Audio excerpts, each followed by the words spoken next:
After monitoring C-SPAN all day long, sifting through the back and forth drama of politics, I have some updated information for the vote on the next stimulus bill just for you. So before we get into it, let's do a brief recap of what the HEROES Act 2.0 covers. Let's see if I can summarize this over a 2,000-page bill in just a few minutes. The HEROES Act 2.0 came out Monday evening as a revision to the original $3.4 trillion HEROES Act passed by the House back in May. The revised package came out to a total size of about $2.2 trillion, right in line with their current lowest offer in stimulus negotiations. I say about $2.2 trillion because the package sizes are actually kind of estimates. The CARES Act was $2.4 trillion in bill size. However, it only came out to about $2 trillion in total spending so far, just for example. Comments on both sides about the negotiations and about this bill have been surprisingly positive in the past 2 days, and this vote was sprung up as a bit of surprise today to put some pressure on the Republican vote for this bill. The HEROES Act 2.0 includes a solution to enhanced unemployment. It comes out to $600 per week, continued through January 31st, 2021. This would come at a perfect time where the president's executive order for the $300 per week unemployment benefit is expiring or has already expired in many states. The enhanced unemployment would start September 6th, so there shouldn't be a lapse in coverage if it ends up going through. This would still include self-employed and gig workers, anything from Uber drivers to certain small business owners, and 1099 contractors would all be included in this. The revised HEROES Act also includes homeowner and rental assistance. Renters will receive $4 billion through housing agencies to help with the current rent epidemic. $5 billion will be allotted for grants to those who are at risk of losing their home or have already lost their home, and $50 billion will go to help low-income renters. This comes at a time when millions are struggling to make full rent payments and rental confidence is at an all-time low. Also included in this section is $21 billion for homeowners to help cover housing costs. Housing expenses are listed as mortgage payments, property taxes, utilities, cat food, just kidding about that, homeowners insurance, and other housing-related costs. This is very open-ended as to what would be considered a housing-related cost, and if it goes through, would be a pretty exciting item on there to see what people are actually able to spend this on. Next, we have state and local government funding, one of the hottest debated topics between both sides. The HEROES Act 2.0 gives $436 billion in assistance to state, local, and tribal governments, as well as territories.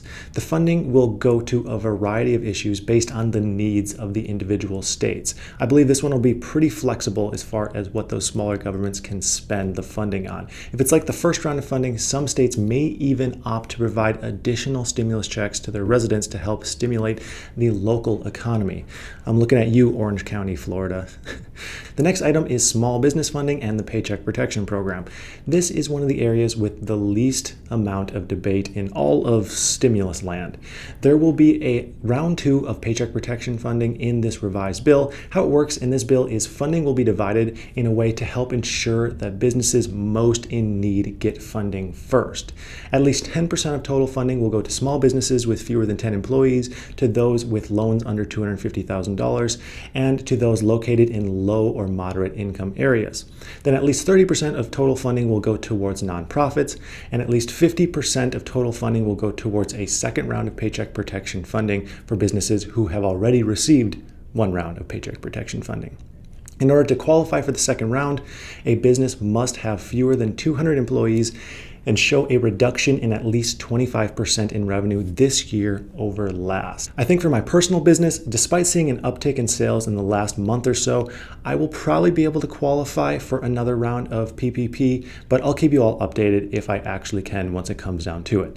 The next major item is $225 billion in education funding. This is broken down to $182 billion for K through 12 and $39 billion for colleges. Then we have $15 billion in funding for the U.S. Post Office. No big surprise there, not going to spend a bunch of time on it. Moving on to food assistance, the HEROES Act 2.0 gives an additional $10 billion to SNAP, $450 million to food banks, and $400 million to WIC. Then finally, we have another round of direct stimulus checks. We're looking at a very similar round to the first, with $1,200 checks for individuals who earn less than $75,000 a year, AGI, and $2,400 checks for married couples who earn less than $150,000 a year. There will also be a $500 per dependent payment, just like the first round, included in this as well. The only difference from the first round is this time individuals with a TIN, a taxpayer identification number, can receive a full $1,200 check if they meet the other income criteria to receive a check. So that's it. That's the bulk of the revised HEROES Act. Now we're back to today. I'm sitting there, I'm checking in on C-SPAN all day as I work, listening to the bickering and trying to pick up any insights throughout the day to see if I can learn anything from this. And let me tell you, I didn't pick up much. You didn't miss much if you didn't watch it. So if you appreciate me watching C-SPAN all day long, just go ahead and click that like button. I'd appreciate it so much. Anyways, after much deliberation, the House finally voted on and passed the HEROES Act 2.0. This is really exciting news in that it's more progress in 3 days than we've seen in several months combined. Now, it's important to note that any relief bill still needs to be voted in by the Senate and approved by the President. And we've been hurt before. It's like we're in this unhealthy relationship and we've come back to try things again. We're optimistic, but kind of hesitant. Sorry, that was kind of a dark analogy. But anyways, the next step in the process is the Senate, where a committee will review the bill and make comments and recommendations on it. Then it's up to Mitch McConnell to place the bill on the Senate floor. So the question is, will we see the bill ever placed on the Senate floor? And the only answer I can be sure of as of right now is it won't be voted on in its current absolute form. There will no doubt be tweaks made. For instance, there will undoubtedly be pushback on the dollar amounts for enhanced unemployment and small government funding. And we know any bill McConnell supports will contain liability protections for businesses and entities as we reopen the economy. He has said this is a must-have item on any stimulus bill for like 6 months now. But overall, I am feeling very good about this. Here's the path I see this bill taking. The Senate will take a look at this bill and offer a price of around $1.5 to $1.6 trillion. This will go back and forth a few times and will end up between a $1.8 and $2 trillion bill. I know this is a positive outlook that many don't hold right now, but I believe the odds are this will happen, and relatively soon.